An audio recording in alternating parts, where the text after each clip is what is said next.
but he was the MVP. He was the scoring leader. He was Defensive Player of the Year. He won the All-Star Dunk Contest. He did everything but win a championship in that three. So a kind of a launch pad into all those other shoes and all the championships. I'm Justin J. As a photographer, I've gotten to shoot rock stars, hip-hop moguls, world-class athletes, and some other truly extraordinary subjects. I'm fascinated by the backstories and life experiences that help shape these compelling people.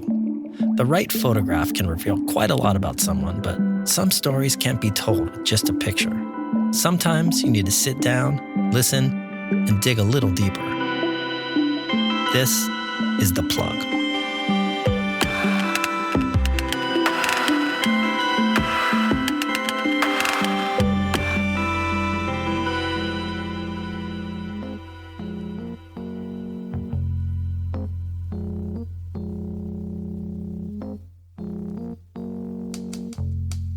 We live in a world of compartmentalized fame. 20 years ago, it was unlikely that anyone could cultivate a fan base with hundreds of millions of fans without being known by the general public. But in today's social media landscape, influencers can create a massive worldwide network of followers, often without the knowledge of anyone that's outside of their niche community. If you don't believe me, just ask anyone over 40 who PewDiePie is. You're likely to either be a massive fan of today's guest or you have no idea who he is. But his contribution to modern culture goes well beyond simply a TikTok video or a YouTube tutorial. He's been a major force in the sneaker industry for decades, and he's consistently pushed the boundaries of what's possible in footwear design. During his time at Nike, he collaborated with LeBron James, Kobe Bryant, Michael Jordan, and countless other legendary athletes to produce some of the most iconic and beloved sneakers of all time, from the Air Jordan to the Air Max. He's widely considered to be one of the most influential sneaker designers of all time, and he's quite literally the Michael Jordan of Jordans. So how did he help transform a utilitarian item meant to be worn on your feet into an entire sneaker culture where shoes have become a highly valuable commodity sold for thousands of dollars? We'll find out as we sit down for a chat with this college pole vaulting star come celebrated footwear designer. Today, innovator, patent holder, designer, and trusted collaborator to some of the most elite athletes on the planet, Mr. Tinker Hatfield. Tinker Hatfield, thank you so much for sitting down. I know we had some technical difficulties, but we finally made it happen. I have technical, physical, mental difficulties. It's it's all in line with how I operate. So I found that you occupy a really interesting place in pop culture. And, since we have booked this podcast, I've been doing kind of an informal poll of some of my friends asking if they knew who you are. And the responses tended to be very binary. It was either, are you kidding me? Oh my God, of course, he's legend. Or who is that? And, yeah. And I'm curious, is that cult status something that you find funny? I mean, how do you reconcile that? I just don't give it much thought. I guess if pressed, my impression would be there are some people that are really into design and really into sneakers. And if you are, then you would probably be aware of who I am and what I do. And then there's this whole other part of our society. And I think that's true that everybody's kind of fractured and you get interested in what you're interested in and maybe you tune out other things. I don't know. I mean, but yeah, you're right. I can walk down the street in certain neighborhoods and just get overwhelmed, or go through an airport, sign 40 autographs, or I could be, and no one even notices who I am. I mean, it's one or the other. It's really fascinating. I feel like most people are not in that category. So I shot a book project recently, and I spent a lot of time on the North Shore of Hawaii chronicling surf culture over there. Uh-huh. John Florence is a two-time world champion, amazing, phenomenal surfer. He's been working with the same board designer, John Pizell, since basically his entire career. And, one of the reasons that partnership works so well is not just that John's a phenomenal surfer and an amazing test pilot, but he's really talented at being able to articulate minor design changes and how that affects the performance of the board.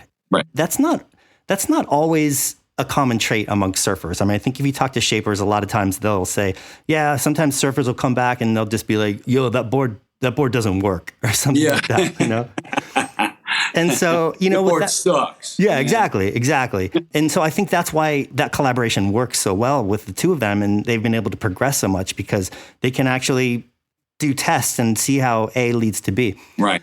That said, I'm curious what your collaboration and what your process looked like working with Michael Jordan, because I know you mentioned in an interview that he didn't really open up and really kind of let you into his head and his heart until almost the Jordan 20. And, if that's the case, what did the process look like for the previous 16 shoes that you collaborated on?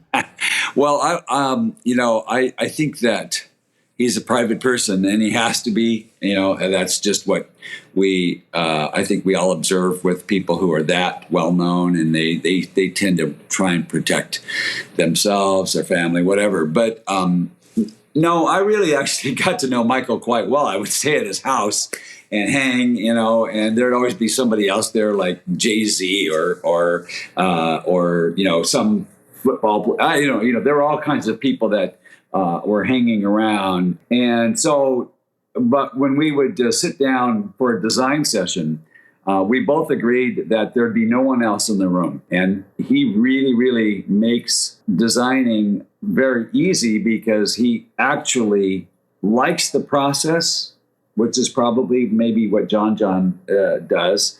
But he also can articulate the differences or the new needs or some deficiency or there's usually some very specific nugget of info that he would pass along to me, and then that would allow me to, of course, then go back and then figure it out. In reacting to that conversation, I would come up with something and then go back and show him, and he's like, "Oh yeah, I love it," because he could see that he could try the product on.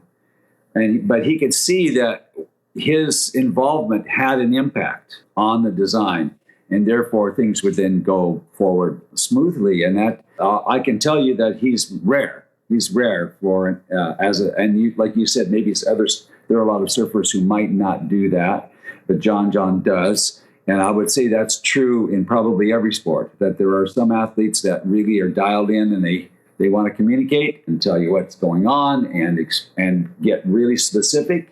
Kobe Bryant was like that too. And that helps immensely, in terms of improving performance. And then of course, in our business, style starts to get kind of infused into that performance process. So the problem solving for performance is job number one. It is at Nike. It is for me. It has been for Michael Jordan. And then you hope that it just ends up looking cool.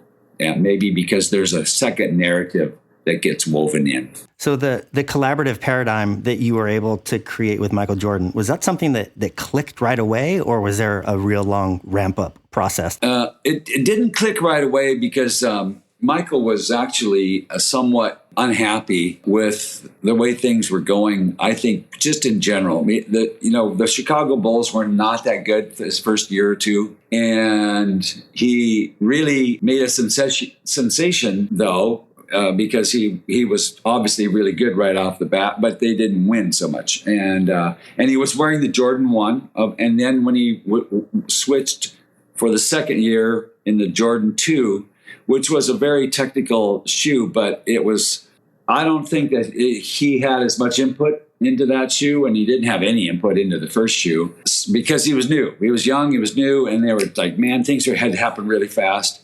And he broke his foot.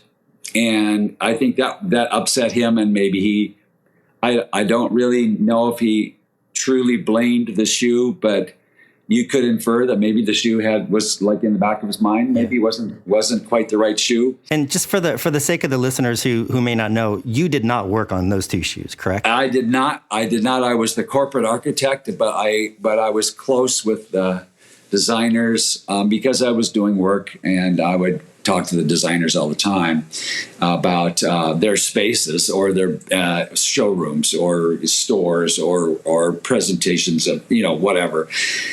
And so I knew all the designers, and I also knew that they weren't necessarily that versed in developing a relationship with the athlete to the point that the athlete was a collaborator, a co-instigator, or whatever you want to call them. And then when I was thrown into the fray to do the 3, it was really, I think everybody was hoping that I would do something that would get Michael back into good graces with Nike in his own mind. He was always in good graces from Nike's perspective, but he was ready to leave. He was ready to go to another company, and I guess my timing was good that I came up with the Air Jordan 3, and he absolutely freaked out. And the rest is history. I guess you could say the rest is history, although, it didn't always go smooth, but we became a team after he saw the 3. And then, so I think every year he trusted me more and more because the shoes were just off the hook in terms of his ability to play and be comfortable. And he wanted to wear a new shoe for every game and all that stuff. And he was starting to win, and he was starting to, in the 3, which is, I don't know if your listeners care, but he was the MVP.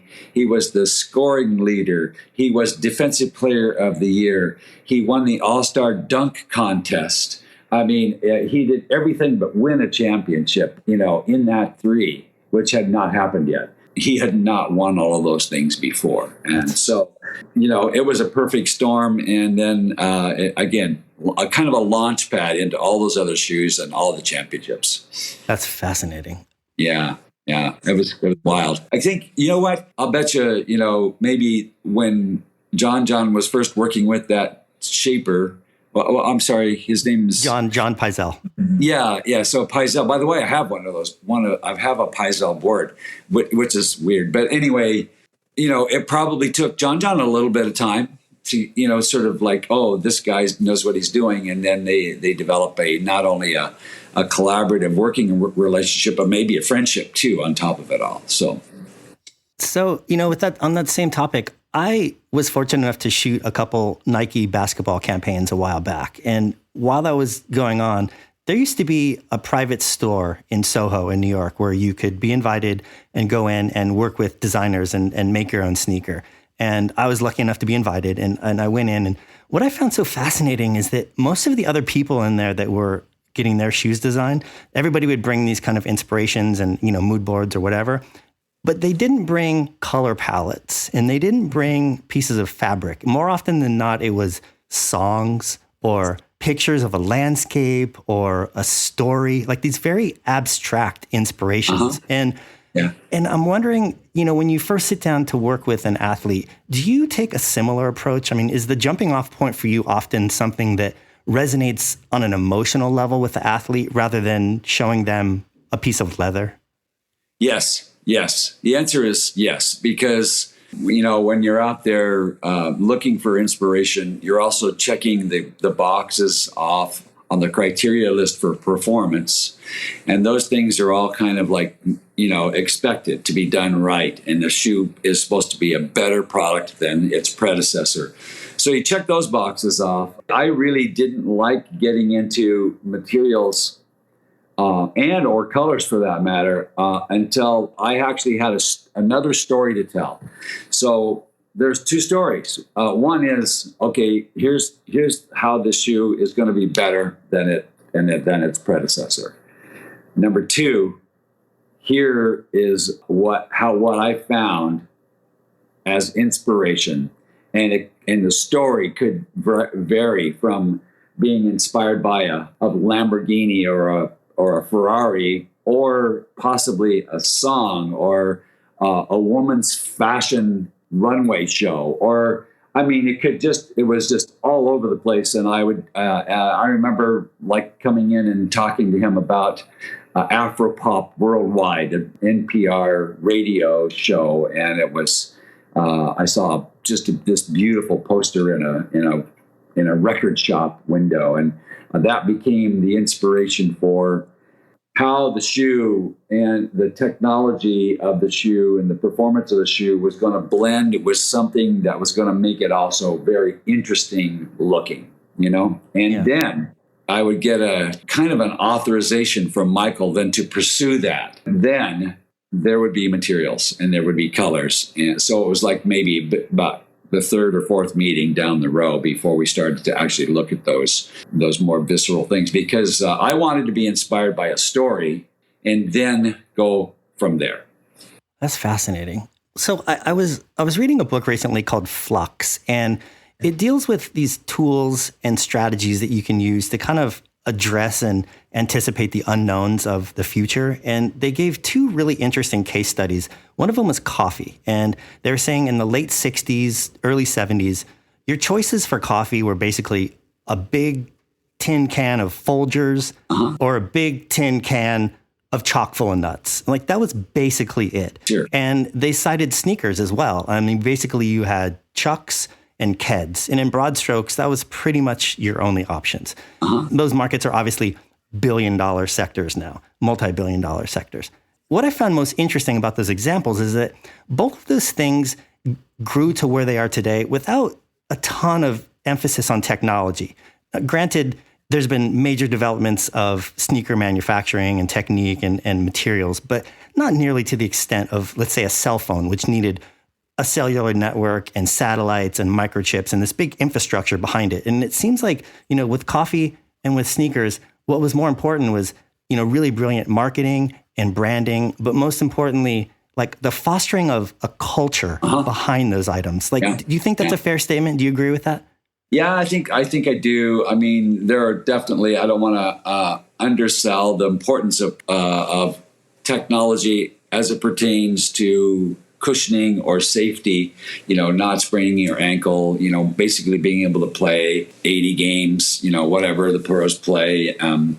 There's that. But I have to sort of agree with you that there's this more instant gratification around the love of sneakers. If you see it and it speaks to you, then you want to find out more about it, or maybe you purchase it. And I think with coffee, well, you have a great, espresso or a really great brand of coffee beans or whatever. It has a big impact on whether or not you're going to buy that again or kind of get into it. So I think when you talk about more advanced technology, and you use cell phones as an example, that stuff takes years and years and years to sort of. Apple doesn't turn out a new phone or a new iPad every 6 months or 9 months or even a year.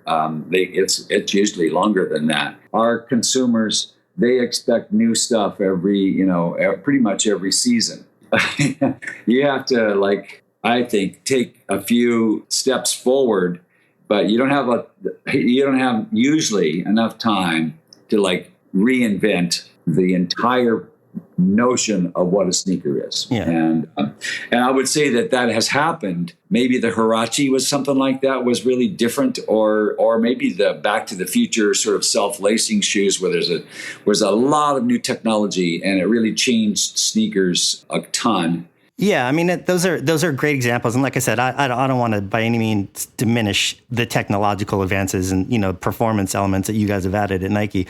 But in broad strokes, just the development of a culture where getting a cup of coffee, quote unquote, is really just shorthand for spending time together, or the entire sneaker culture, which is not really performance based. It's more like visceral, it's more of cultural based. Yeah. I go back to the song.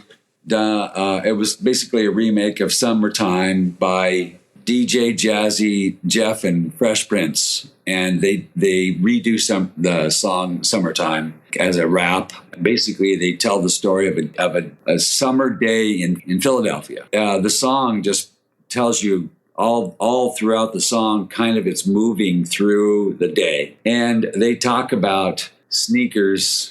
Like, I got to go change my sneakers because we're going to go do some hoops and there's girls there. And that's storytelling about what it's like to be in Philly on a nice summer day, and all the fun stuff and all the people, all the interactions. And sneakers just happen to be a pretty big part of that, because you might switch your sneakers out to go do one thing versus another. And it's all visceral. Yeah.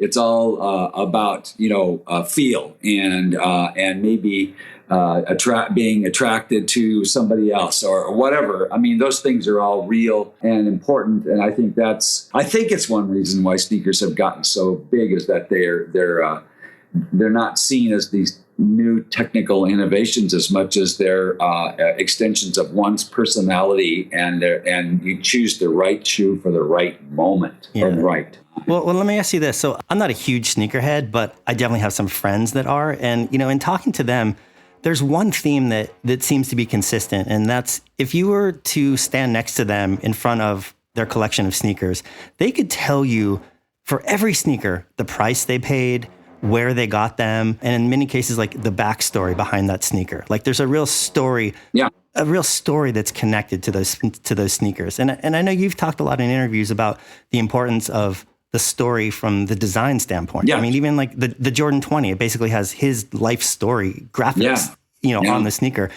Do you think that this relatively new notion of the sneaker with a narrative, or the sneaker as a storytelling device, do you think that was crucial to sneakers becoming the phenomenon that they have, or the success of the Jordans?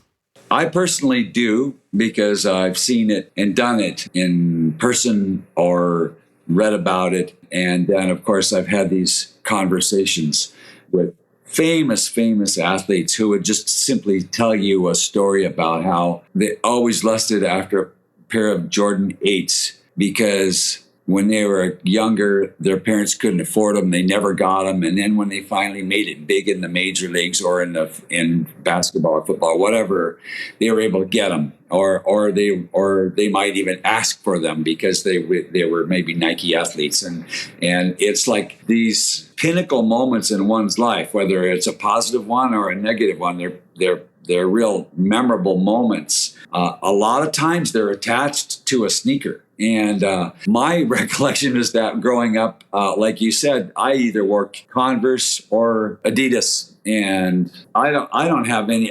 They weren't special. They were just sneakers that you wore just to get through your day. But music was something that I remember. Like I hear a song and it reminds me of something important in my life. And I think that sneakers sort of, I'm not going to say that music still doesn't do that. I think it does. But sneakers just have become another trigger for memories, good or bad. And so that means they have meaning beyond just being urethane foam and rubber and some kind of leather or textile. You know what I mean? Can you point to a particular chapter, or maybe even a particular shoe, where there was a split, where the sneaker became not this utilitarian thing that you wear on your feet, but like a tradable commodity, because, sneaker culture and the resale market, there's like this whole world out there. I was doing some research. The Virgil Abloh 1, that's an $80,000 sneaker. The Eminem Cement 3, $65,000 for that sneaker. Yeah. Like, how did we get there? That's I think that somewhere along the line, modern urban sort of youth culture, just crossed a line, and sports crossed a line, and they met and they blended. So people were assuming, but I think people were affected by who was wearing the shoe, like an influencer. The influencer could be Michael Jordan or a Charles Barkley or, Penny Hardaway or whatever. But also the coolest guy in your neighborhood might be an influencer. And so those things kind of affect people. A lot of times there would be focus studies done, with a new, like especially Jordans, because Jordans were always so unique that the marketing group they were unsure whether or not they could sell the darn thing. And they would do focus groups, and the focus groups generally were not successful. Those shoes were not loved by focus groups because they were so different. But then when you saw Michael Jordan wearing them, or you saw LeBron wearing them, or you saw Jay-Z wearing them on a stage or in an interview, or it started to then change I think the way people thought about sneakers, it's like, oh, that guy is cool or that girl is cool, therefore that sneaker is cool. And it just sort of kind of blew up. And I think that especially hip hop culture too, that, that really blew up or blossomed at the same time that sneakers were. And you could say, well, sneakers partly were augmented by the growth of that kind of hip hop culture. Or you could say kind of hip hop culture sort of was aided by these sneakers. I don't know. I mean, it's kind of there. I would love to read a book that really, really dug deep into sort of trying to describe why all that happened the way it did. Being limited edition, or being really difficult to obtain, drives the price for collectors just through the roof. Well, that's what I wanted to ask you about that, because we had on Alex Corcoran recently, and he was the store manager for the original Supreme store for many years. And we also had on Damon Way, who is the co-founder of DC Shoes. And we talked a lot with both of them about this relatively new practice, especially in streetwear, of intentionally limiting production supply and how that funds demand and desire. And correct me if I'm wrong, but it seemed like when you first started working on the Jordans, if you had the retail price and you could afford it, you pretty much had access to those shoes. Is that right? I mean, you guys didn't really traffic in doing limiteds. I think in general that's true, but I do remember long lines when a shoe was going to drop and people not getting them because they were too far back in the line. Yeah. So, that was incidental just because there was such demand, but that wasn't strategic on Nike's part. It wasn't strategic at all. I don't think we understood the phenomena for quite some time. We were just trying to do great performing products that happened to just also look more interesting than anything before them. You know what I mean? It's sort of like it was. I was playing this game of. What do I think will capture the imagination of people, and what kind of stories can be told around the process as well.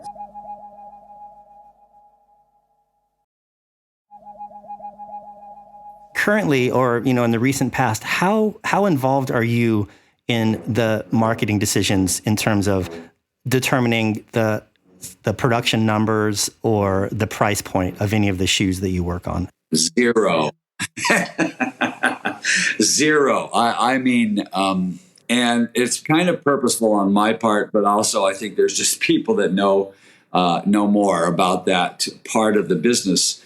But really, I have to tell you that my strategy was I was there for the athlete. I was always there working to make a better product for the best athletes in the world, or just everyday athletes. But that was job number one. Job number two was to make them, cool and interesting, and make them interesting. So that's a collaborative process. And you're always thinking, I'm working on this right now, but this has to go well so then I can do it again and again and again. So that kind of means that with any of the athletes, you do not want to be seen as a business person.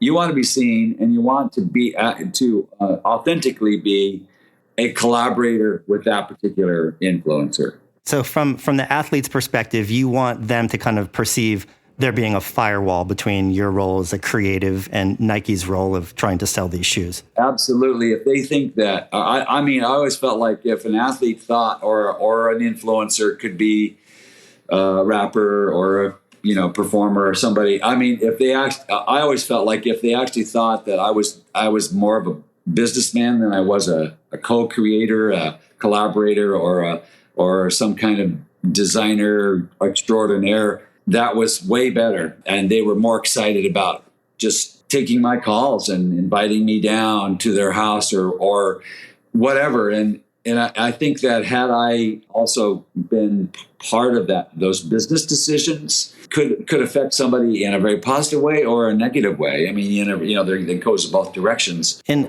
can you cite any examples where maybe you really disagree with the way that Nike handled a shoe? Like maybe a shoe that you were very proud of, but nobody could get? And I mean, do you have like kind of a egalitarian approach that you want everybody to be able to have your shoes, or do you appreciate the kind of exclusivity that some of these sneakers have adopted? I learned a long time ago to just let that water run under the bridge, let it go over the waterfall and not even think about it. And the reason for that is by the time a particular product makes it to the marketplace, and let's just say it's in a store, I'm deep into another design. You know what I mean? It's kind of like my job, I tried to just compartmentalize into being a performance product designer and a what I would call kind of an artistic innovator, which when you combine those two things, you get interesting products. And then I would just stop there. Nike's had some serious highs and lows over the course of its history. Sure. That doesn't really affect your approach to design? No. You stay away from that? No, not at all. And I don't even pay attention to any other companies. I don't even look at their shoes. I've always been driven by my own instincts and, of course, the collaborative process, whomever that was. I just have really had kind of strict rules about that, and I just didn't want to be affected by it. And it's been a successful approach for me. And even though in the end I might have disagreed with something, kind of in hindsight, at the time I'm too busy. I'm too busy. I'm traveling around the world. I'm meeting with Drake one weekend and, LeBron James the next and Kobe Bryant a week after, you know what I mean? It's just, I've got projects going on in all different directions and Olympic athletes too. And, it was just enough. It was just plenty. I had plenty on my plate.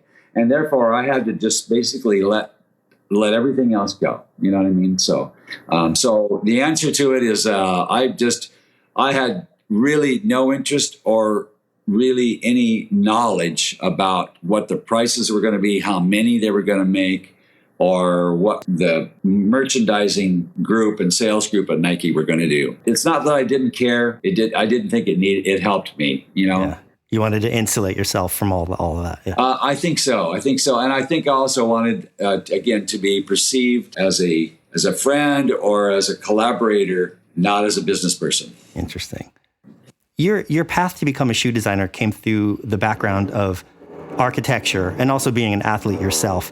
Is that common or rare at Nike? And is that unique to the sneaker division? Like, in other words, if you're a designer in the apparel department, are you more likely to come from a background in architecture or from fashion? Because, I mean, there's a lot of overlap between those disciplines, but it ultimately leads to the relationship between, like, problem solving and personal expression. I'd say it's kind of a mishmash. I don't think you could say that there are more fashionista type people at Nike and fewer ex-athletes or a combination thereof. I think it's just all over the map. And I think Nike has I believe there are 700 or 800 designers at Nike. I have no idea how many of them have a sports or athletic background, or I don't know the percentage of that number of designers that are fashion driven or been to fashion schools. I mean, I used to help hire designers, and we'd tend to look at industrial design as a fertile ground for finding good footwear designers, and if they happened to have some interest in or maybe some experience in sports, so much the better. But it was never a solid requirement. As someone with such a keen eye for design, I'm curious, like, in your daily life, do you have examples of things that from a design perspective just really offend you? Like, just random industrial design. Like, for instance, when Damon Way was on, he was talking about he cannot stand the headlights and the taillights of the Toyota. And he's personally offended by it, and I'm wondering, do you have something similar that you encounter every day that just gets you? No, I don't get that emotional about it. In other words, I can't say that I really love or really hate anything. I'm a good observer. I think most designers that are successful are good at observing, and I'll say, this is how I'll look at it. Oh, that car has a friendly face, and that car has an angry face. and I don't make a judgment about it. I just notice, so cars with round headlights and a nice little grill, they're kind of like eyes with a smile. And like Toyota, they're like slits and they're angled, there's angled metal kind of giving them an eyebrow, and kind of like it's a little more severe, a little more aggressive, I guess you could say. And I don't pass judgment on it. I just say, that designer was, or that group of designers was probably trying to be aggressive, and was looking to a certain segment of the population that would be turned on by that. And yet other designers are like, I'm going to do a cute car, and a car that's lovable by a different group of people. And so I try not to be judgmental about that. And I know a lot of designers, architects and product designers and fashion designers who are very judgmental. And I think maybe that helps them, but it just never occurred to me that was helpful. I mean, do you find that most bad industrial design is lack of attention to detail, or just purposeful but with bad taste? I think it could be all of the above. It could also have a lot to do with the decision makers above the designers and what the kind of impact they have on the design, because that does occur in a lot of companies. And a designer might have the product altered by someone else because higher up person decided that it needed it. Did you always, or do you now, do you have final cut, so to speak, in the sneakers that you create? Yeah, I do. I do. I think in my case, I think I had gotten successful enough when Nike was smaller, and I developed, I wouldn't say a sort of armor or protectionism, but it just seemed like people probably just trusted my decision-making more because of the success of the products. They were just blowing up all over the place. Yeah. I'm looking back on your collection and all of the sneakers that you've gotten to work on. Is there one that stands out that you wish you could do different? Is there one, I don't want to say a mistake, but is there something that just always just kind of gets under your skin and you wish you would have handled differently? Yeah, I've been asked this question in a different way, but I'm going to try and answer it also in a more unique way.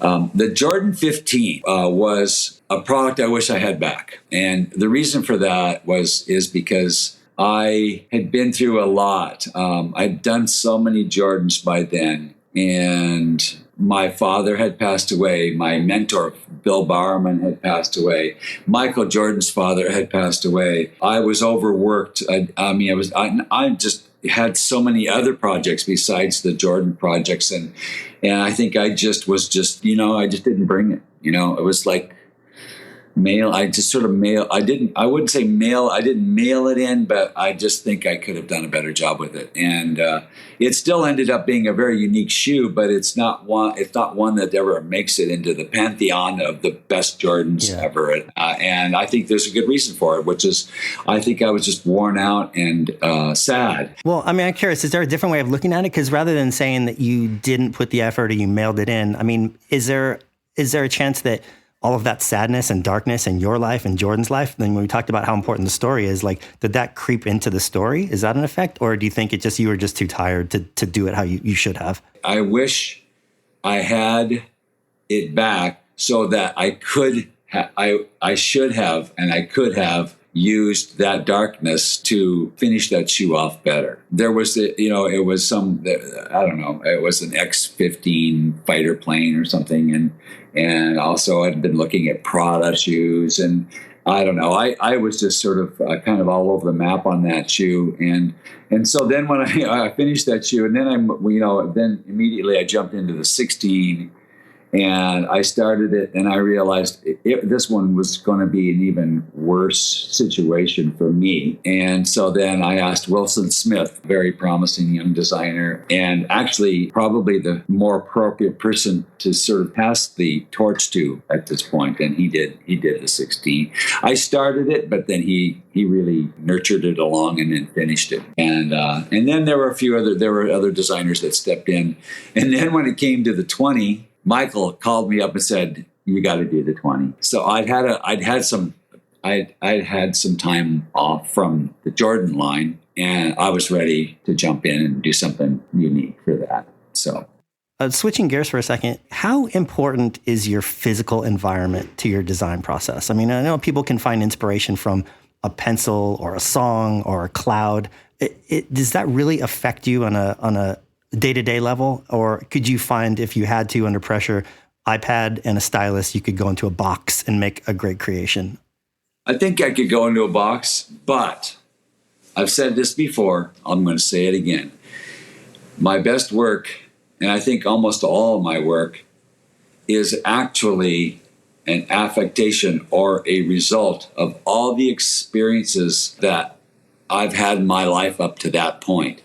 So if I had lived in a small community in the middle of nowhere for all these years, I would have a smaller backlog or palette of things to work from. And so I am purposefully a world traveler. I'm a participant in all kinds of crazy sports. I'll try anything. I'm a bad surfer, and I've had some hold downs, and I shouldn't be out. But, all of those experiences, or going to a concert and listening to somebody very weird and unique, all of those things end up in my subconscious mind. And when I sit down to design, I believe that those experiences affect whatever I draw, whatever I think of. And so if I'd been in a box all these years, I'd have precious few things to be working from. So you can go into a box, but it's all of those resources from the entirety of your life that you can call upon when you're actually putting pen to paper. I mean, now I could go into a box because I have a pretty good backlog. But I think really, if you want to stay relevant as you get older, I'm 70 years old, and people are like, "What? You're that old?" I mean, they can't believe it. And I'm like, well, I'm 70, but I do stuff alongside 30-year-olds or 25-year-olds. And I go to rap concerts. I mean, I snowboard off the top of mountains and ski and surf and put myself in all kinds of crazy situations. And I think that adds to, again, my ability to stay relevant and continue to do interesting work. So that's amazing. There you go. That's my final answer. We always like to end the podcast by asking the guest to plug something that they're not directly involved in, but they feel isn't really getting enough attention, whether it's a book or a movie or an artist, a cause, or maybe a brand. Like, is there something that you want to kind of give some shine to that you want people to know about that you're really feeling right now? It always boggles my mind that really great work doesn't necessarily catch on for a variety of reasons, I suppose. But having said that, I also know that great work needs to be appropriate for its time and place, but it also needs to help people move to a new place. So it's kind of a fine line between being appropriate, but just nudging its way forward. And, I can think of a lot of products or maybe even music that kind of does that. So in the world of music, as an example, I feel like there are jazz artists that are not well known or not understood. And I think that it really bums me out that the greatest musicians of our time are, kind of like have small audiences. And that's just more of a general comment. I will sort of twist your question a little bit into a different mode, which is Jean-Baptiste, who has been a jazz artist, and now he's becoming a more pop jazz and maybe a little bit of rock and blues out of New Orleans. I see him breaking that glass ceiling for performers like that, for artists like that. There's another artist from the same neighborhood with the same level of talent. His stage name is Trombone Shorty, and he isn't jumping that curb. You know what I mean? And Trombone Shorty is amazing. I'm not going to judge him against Jean-Baptiste, but they're from the same neighborhood. They're the same age. I know Trombone Shorty, and he's told me all kinds of stories about Jean-Baptiste. And I didn't answer your question the way you might have hoped, but no, those are great examples, because I think a lot of people are not familiar with either one of those artists, or particularly Trombone Shorty. So they'll give people a chance to check them out. Yeah, I think that people should check out the artistry, but they have soul, and they have what Carlos Santana would say.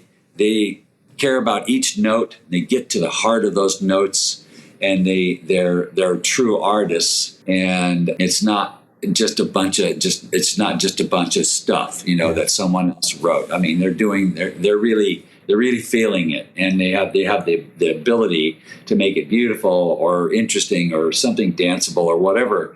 So I think that's kind of something that I wish, I wish more artists like that would get a little more attention. Well, Tinker, I want to thank you so much for taking the time out to have this conversation. I know you're an incredibly busy guy. And just to clarify, you stay out of marketing decisions, so you are not the person I should hit up for the next quick strike drop, right? Yeah, I would. I am always like, what the hell just dropped? I don't even know. Oh, yeah, God, I guess shoot, who can I call to get one of those? I mean, I don't even know. I have no clue. I find that hilarious. It's actually been a good strategy for me because I'm not affected by all that stuff. Trying to keep my files a little bit cleaner and more organized, but still full of color, full of interesting adventure. But I don't know that thinking about all that other stuff would be helpful. Well, it's been such a pleasure getting inside your head, and I really appreciate it. And I wish you all the best. Hopefully our paths will cross soon. You come highly recommended. Of course, I've seen a number of your podcasts anyway, and I want to thank you. It's been an honor to be chosen to visit with you, and it's always fun. And this will be yet another thing that will, who knows, I'll probably design something based off of this conversation. You never know. I'd be very honored. Thank you. All right. Thanks for listening, and a huge thanks to today's guest for dropping in. If you enjoyed this episode, do us a favor and take a minute to rate, review, follow, or subscribe. This episode of The Plug was executive produced by Peter Buckingham, with original theme music by Andrew Van Weingarten and Dan Drohan. Logo design and branding by Italic at www.italic-studio.com. Sound design by Brad Worrell at Soundwag, and you can check out my photography at justinj.com. Thanks again, and be sure to tune in for future conversations.